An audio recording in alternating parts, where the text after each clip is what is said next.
And Joshua the son of Nun sent out of Shittim 2 men as spies secretly, saying, Go, view the land, and Jericho.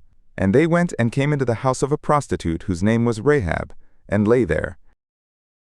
And it was told the king of Jericho, saying, Look, there came men in here tonight of the sons of Israel to search out the land. And the king of Jericho sent to Rahab, saying, Bring forth the men who came to you, that entered into your house, for they came to search out all the land. And the woman took the 2 men, and she hid it, and she said, Yes, the men came to me, but I didn't know from where they were. And it came to pass about the time of the shutting of the gate, when it was dark, that the men went out. Where the men went, I don't know. Pursue after them quickly, for you will overtake them. But she had brought them up to the roof, and hid them with the stalks of flax, which she had laid in order on the roof. And the men pursued after them the way to the Jordan to the fords. And as soon as those who pursued after them had gone out, they shut the gate. And before they were laid down, she came up to them on the roof.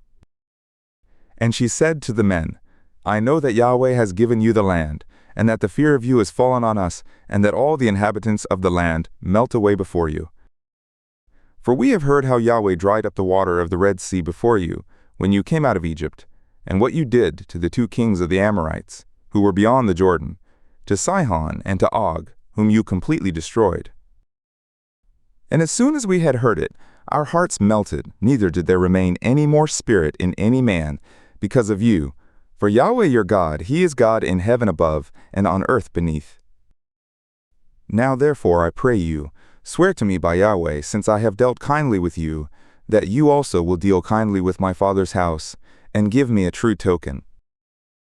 And that you will save alive my father, and my mother, and my brothers and my sisters, and all who they have, and will deliver our souls from death.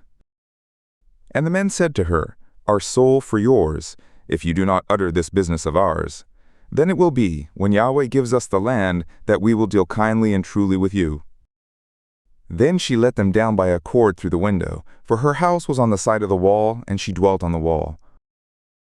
And she said to them, Go to the mountain, or else the pursuers will fall on you. Then hide yourselves there 3 days, until the pursuers return, and afterward may you go your way. And the men said to her, We will be innocent of this oath of yours, which you have made us to swear. Look, when we come into the land, you will bind this line of scarlet thread in the window by which you have let us down. And you will gather to yourself into the house your father and your mother and your brothers and all your father's household. And it will be that whoever will go out of the doors of your house into the street, his blood will be on his head, and we will be innocent. And whoever will be with you in the house, his blood will be on our head, if any hand is on him. But if you utter this business of ours, then we will be innocent of your oath, which you have made us to swear. And she said, According to your words, so be it. And she sent them away, and they departed. And she bound the scarlet line in the window. And then they went and came to the mountain, and remained there 3 days, until the pursuers had returned. And the pursuers sought them throughout all the way, but didn't find them. Then the 2 men returned, and descended from the mountain, and passed over, and came to Joshua the son of Nun, and they told him all that had befallen them. And they said to Joshua, Truly Yahweh has delivered into our hands all the land, and moreover all the inhabitants of the land melt away before us.